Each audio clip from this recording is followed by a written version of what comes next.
Operation Trumpet Call is an amazing opportunity to call on God to work in a nation that is clearly in a unique situation.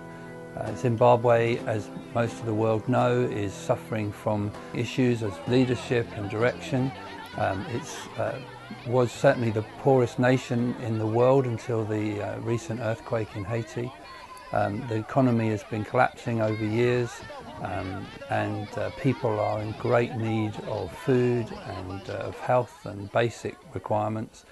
And yet it's a nation that is full of amazing determination to do things well. It's in a situation where, although most of the infrastructure is gone, the church is still in place, and the church gives itself opportunities to maybe make a difference in that nation. There are three elements to Operation Trumpet Call: a call to God, a call to unity, and a call to help the poor.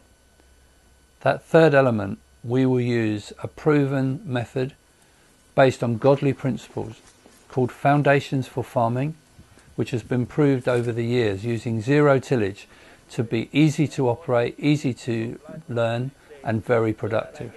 The goal was to train church leaders who would go back into the community.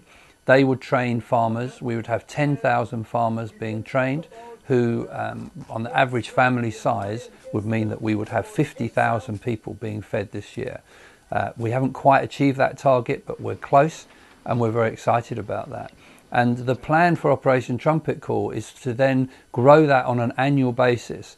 And although it seems ridiculous, we actually have a vision to see 5 million people fed over 5 years. That's virtually every rural family in Zimbabwe.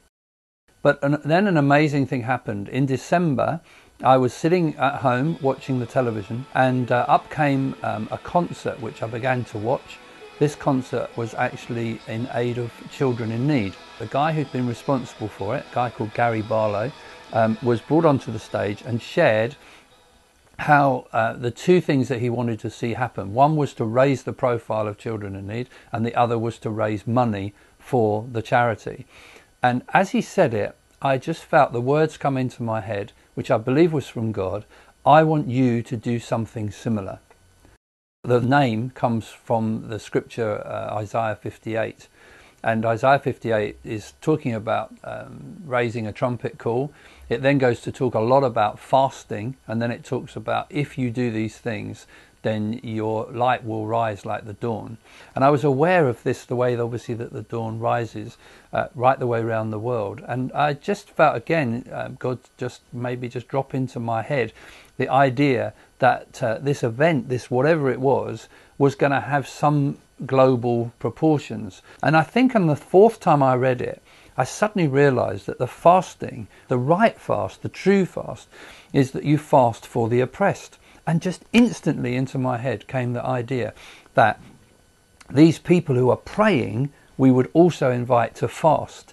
And in fasting, they would invite them to give the money that they would have spent on food to provide seed for these farmers in Zimbabwe. The result being that if the people of God around the world took this seriously, they could help Zimbabwe. And with Operation Trumpet Call already in place, then we would have the training and then the finance to provide the inputs to not let Zimbabwe be fed, but let Zimbabwe feed itself. There was a mention of an email that had gone out, and this email I had assumed was a typographical error in this email, because the email was talking about in September 2010 in Zimbabwe, 50,000 people, however many it would be, calling on God, praising God, and asking God to move in their nation. I thought that would be amazing. The typographical error had another naught on it, so the figure was 500,000, which we were beginning to, I was thinking it was just a mistake. Others in the room were saying, well, maybe it's not a mistake. And as they were talking about it, I again felt the same thing. And God said to me, this is not just about Zimbabwe, this is about the rest of the world, which is why 500,000 is the figure, not 50.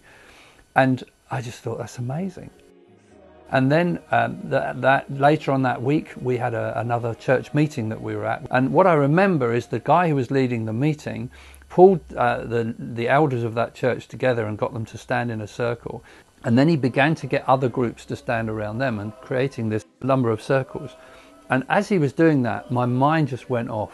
And I felt again like a vision of this. What they were creating was like a target. In the bullseye was the Christians together in Zimbabwe, meeting and calling on God together. And then the next circle around it was to be, we were to invite all Zimbabwean Christians who were no longer living in Zimbabwe to, as it were, stand behind their brothers and sisters and cry out to God for them. Then I felt the next level was those who were not actually in churches around the world, but who were very passionate about their nation and would feel comfortable to call on God to move, and that would happen. And then behind that, the final circle was to invite all other Christians who wanted to join in, and actually on this one day we would all cry out to God to move on the nation of Zimbabwe. So I want to invite you to join me and hopefully thousands of others around the world to pray on September the 26th at any time between dawn and dusk, to call on God to move in Zimbabwe in a unique and amazing way. I'll also invite you to fast and to consider giving the money that you saved for that one day's food. That in itself would go a long way to providing seed for a family in Zimbabwe, also food for that family for that year, and ongoing seed for subsequent years. That would have a huge impact. You as a family linking with a family in Zimbabwe. Together we could make a huge difference. And if God is with us, as I'm sure he will be, that nation could be changed forever.